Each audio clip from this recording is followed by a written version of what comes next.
দিল্লিতে সর্বভারতীয় কংগ্রেস নেতা রাহুল গান্ধীর ঘৃণ্য আস্ফালনের প্রতিবাদে আগরতলায় কংগ্রেস ভবন অভিযানে বিজেপি। ধুন্ধুমার পরিস্থিতি, মোতায়েন বিশাল পুলিশ বাহিনী। ভারতের রাজধানী নয়াদিল্লিতে প্রধানমন্ত্রী নরেন্দ্র মোদীর সরকারি বাসভবনের সামনে সর্বভারতীয় কংগ্রেস নেতা রাহুল গান্ধীর নেতৃত্বে ঘৃণ্য আস্ফালনের প্রতিবাদে বুধবার বিকেলে রণক্ষেত্রের রূপ নিল আগরতলা। ত্রিপুরা প্রদেশ বিজেপির উদ্যোগে আয়োজিত এক বিশাল বিক্ষোভ মিছিলকে কেন্দ্র করে আগরতলা পোস্ট অফিস চৌমুহনী স্থিত কংগ্রেস ভবনের সামনে তীব্র উত্তেজনাকর পরিস্থিতির সৃষ্টি হয়। পরিস্থিতি নিয়ন্ত্রণে আনতে কংগ্রেস ভবনের সামনে কঠোর নিরাপত্তা ব্যবস্থা কায়েম করে পুলিশ প্রশাসন। এদিন বিকেলে আগরতলা কৃষ্ণনগর স্থিত ত্রিপুরা প্রদেশ বিজেপি কার্যালয়ের সামনে থেকে এক বিশাল প্রতিবাদ ও বিক্ষোভ মিছিল বের হয়। মিছিলটি আগরতলা শহরের বিভিন্ন প্রধান পথ পরিক্রমা করে পোস্ট অফিস চৌমুহনীতে অবস্থিত কংগ্রেস ভবনের সামনে এসে পৌঁছয়। বিজেপি কর্মীরা কংগ্রেস ভবনের সামনে এসে তীব্র ক্ষোভ উগরে দেন এবং রাহুল গান্ধীর বিরুদ্ধে জোরালো স্লোগান দিতে থাকেন। এদিনের এই হাই ভোল্টেজ বিক্ষোভ কর্মসূচিতে ত্রিপুরা প্রদেশ বিজেপির শীর্ষ সারির নেতৃত্ব প্রথম সারিতে উপস্থিত ছিলেন। মিছিলে সামিল হন ত্রিপুরা প্রদেশ বিজেপি সভাপতি অভিষেক দেবরায়, ত্রিপুরার বিদ্যুৎ ও কৃষিমন্ত্রী রতন লাল নাথ, প্রাক্তন মন্ত্রী ভগবান চন্দ্র দাস, আগরতলা পৌর নিগমের মেয়র দীপক মজুমদার সহ বিজেপি দলের অন্যান্য প্রথম সারির নেতৃত্ব ও হাজারো কার্যকর্তা। ত্রিপুরা থেকে বিক্রম কর্মকারের রিপোর্ট, বিগ নিউজ বাংলা। প্রধানমন্ত্রী নরেন্দ্র মোদীজির বাসভবনে কংগ্রেস দল কিভাবে সিন ক্রিয়েট করে সারা বিশ্বের নজর ভারতবর্ষের দিকে নেওয়ার চেষ্টা করছে, অসুস্থ মানসিকতা নিয়ে এবং ভারতবর্ষকে দ্বিখণ্ডিত করার, ভারতবর্ষের গণতন্ত্রকে বিনষ্ট করার এবং সনাতন বিরোধী যে ন্যারেটিভ ওনারা চালানোর চেষ্টা করছে, তার বিরুদ্ধে আমরা ধিক্কার জানাচ্ছি আজকের এই মিছিল থেকে এবং এই ধর্ণা থেকে। আমরা জানি সবাই, যেখানে ছাত্ররা আন্দোলন করছে ভালো কথা, কিন্তু সেখানে কেন বলা হবে যে বিজেপির যে পেজ আছে সেটাকে আনফলো করো? বিজেপির যারা নেতৃত্বরা আছে, যোগীজি থেকে শুরু করে প্রধানমন্ত্রীজি, তাদের পেজকে আনফলো করার কথা।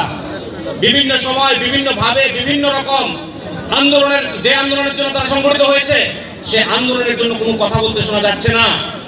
কেউ বলছে কেন এসছেন, কেউ বলছেন যে ধর্মেন্দ্র প্রধান বলতে পারছেন না, বলছেন অমিত শাহজি, বলছেন যোগীজি, বিভিন্ন নামে বিভিন্ন ভাবে। অথচ এই ধরনের চক্রান্ত বা এই ধরনের স্টেটমেন্ট থেকে বোঝা যাচ্ছে তারা সংগঠিত না। তাদের এজেন্ডা একটাই, যেখানে মার্ক্সবাদী কমিউনিস্ট পার্টি থেকে শুরু করে সমস্ত বিরোধী দল যারা পরিবারতন্ত্রে বিশ্বাসী, যারা ভারতবর্ষের অগ্রগতি চায় না, তা ভারতবর্ষকে দ্বিখণ্ডিত করতে চায়, তারা সম্মিলিত হয়ে দেখছে ভোটের মাধ্যমে কোনোভাবেই ভারতীয় জনতা পার্টিকে সরানো যাবে না।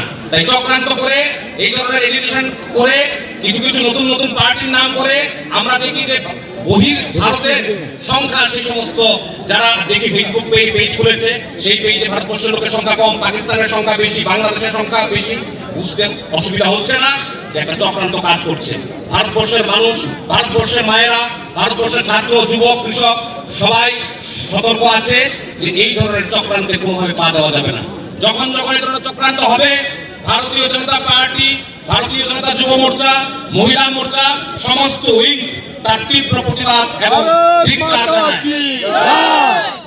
আজকে আমরা এখানে সবাই সুসংগঠিতভাবে, সুশৃঙ্খলভাবে এখানে একত্রিত হয়েছি।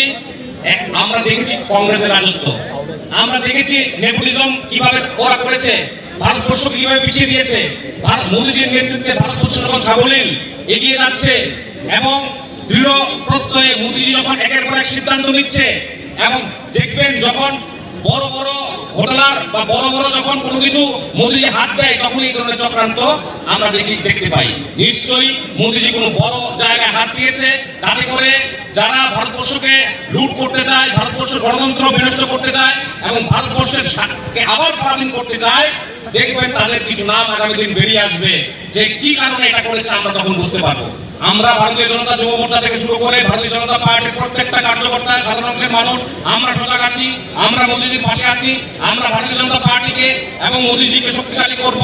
কোনোভাবেই এই ধরনের চক্রান্তকে আশ্রয় দেওয়া যাবে না, প্রশ্রয় দেওয়া যাবে না।